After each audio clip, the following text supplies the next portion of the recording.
What the world hasn't figured out yet is living within one's means is the only thing one needs to do to eliminate the anxiety associated with their fee. The amount of people I know that make $283,000 a year and stress about money every day is staggering. It's because they live a $413,000 lifestyle. If you make $39,000 a year and you live a $23,000 lifestyle, you've won, especially if you're happy. And by the way, I say this from a place of knowledge. You know in every year of my 20s, post-school, did not make $100,000 a year. And when I was from 45 to 55 to 65, because my dad didn't pay me that much, I lived within those means and had savings. I got fortunate or unfortunate that I worked every minute. I didn't have the weekend to spend money on. I never wanted to impress anyone, so I didn't need to buy anything to impress. Everyone's vulnerability is they're trying to impress someone with the things they buy, which makes them buy things they don't need. To your point, it's been one of the more difficult ones in the last decade because the last decade's been fucking fantasy land. But the economy right now is much stronger than it was in 2008 and 9. It's much stronger than it was in the late 90s. It's much stronger. So you don't want to get caught in the delusion of what's happening, which is everyone's lost context of a 50-year window.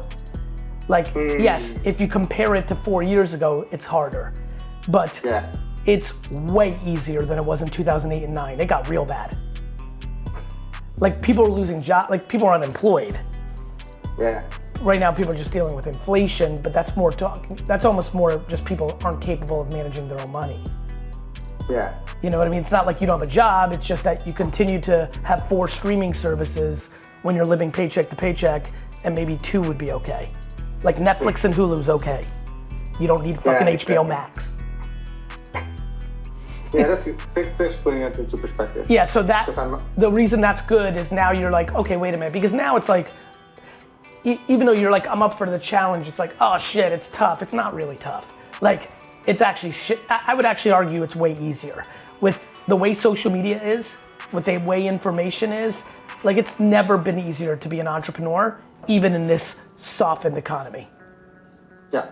Because the ease of the tools and the costs associated with the opportunity are outpacing the difficultness in the market. That makes a lot of sense. What is something that most people at this day and age is kind of blind to?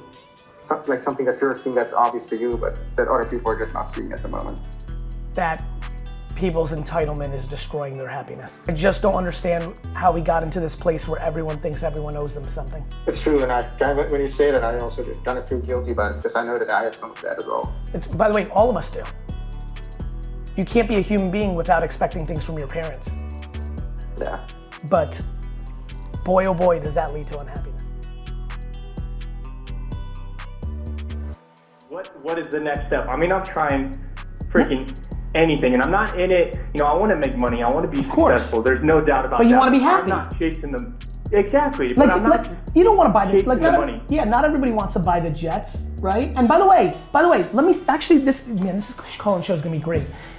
If I didn't love what I do all 19 hours a day, then I wouldn't be talking shit about buying the jets. I got lucky that the thing that I love most is building big businesses.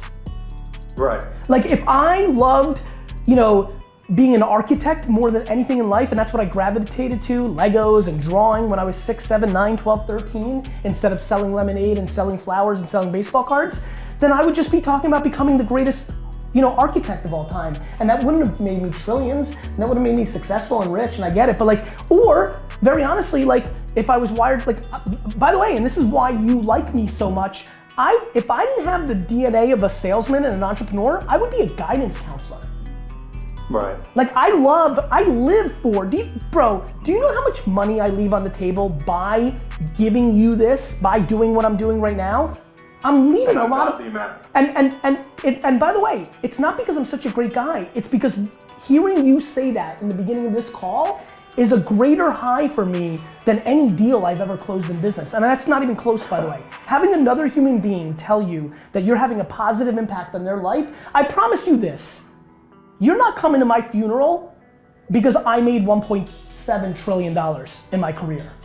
You're coming to my funeral because I might have made you $1,700 more and tweaked you in a place where you had 49 more years of happiness. Right. Dude, honestly, this is very simple to answer your question, so I went on a little bit of rant. What do you like when you're not working? Build a business around that. Like what do you like? Yeah, like, I gotta tell you right now, this whole Vayner Sports thing, I'm getting scared. I might shut it all down. I'm in love with it. Having these football players sit at VaynerMedia, John Toth yesterday, offensive lineman center for Kentucky, he's gonna be on the Packers in 6 months. It's the weirdest thing. Alvin Kamara is gonna rush for 137 yards on a Sunday, and I'm like, wait a minute, that's my dude. Like, it's crazy, and I love it. And watching AJ's happiness, he's not gonna make anywhere close to as much money as he did at VaynerMedia, but watching the happiness in his heart, like, what do you like? Surfing? What do you like? Like t-shirts? What do you like? Hip hop? Like, what do you like? A thing that I like, to be honest, for a while it's like an extreme sport thing, but now what it is building people. Like, that's what I like. I like seeing other people. So I think you know this. I'm very scared of the life coach business because I think people are ripping people off. So as long as you feel good about it, like, here's an idea. What about starting a club? Like, what about like, dude, there's so much shit you can do. Let me throw you rogue ass shit. Why don't you get a job at night at a restaurant where you tell the owner that you want to work as a bartender because you want to start a club in his restaurant or her restaurant every Wednesday night for aspiring entrepreneurs or for people that want to live better lives. So the exchange is, whom way overqualified for this job, I'm gonna work here 3 nights a week, and I'm gonna meet people that come here, and I'm gonna start a club in your restaurant. And then what you're gonna do is, once you test out what a club and a group together at a restaurant looks like, you may go then get investors or buy your own or save money or sell everything on eBay and get your own. Like, do shit is the answer. Do you understand? Right, totally. And on that, the craziest shit about that, what you just said, is that today at 11:30, I actually orchestrated 3 weeks ago starting a club at my business, the company that I work at, and the first day of the club starts today. We're going into leadership, and I'm gonna do my best, help and learn from other people at the company who want to be bigger, who want to be better, who want to do more, not just to work. Can I ask you a question? Absolutely. Off of that, what just happened, when do you think the world's gonna realize that I'm actually a genie from a different planet? Like, that stuff freaks me out when stuff, like, so cool. Anyway, listen, my man, keep focusing on this. I like the vibe of your voice. That's one of the reasons I'm very big on tone and energy. That's why the call-in show is gonna be better, because when I read it, I don't have the tone. I can tell the goodness coming out of your mouth. I can feel it. Let me tell you this. It sounds like you're fairly young. How old are you, 29? 26. Good. Patience, brother. Keep doing good, keep bringing people value, and don't think about what's in it for you. What's in it for you will happen when you are purely pushing to bring people value. Shit just happens. Hell yeah. And you've got time, brother. You've got 5 years. Do me a favor. Don't try to charge $1,000 a head or $500 a month. Do this. Just keep bringing value. And I'm telling you, for 5 years, online, offline, random, just keep bringing value. It will work itself out. You got a lot of time to cash in on doing that good move.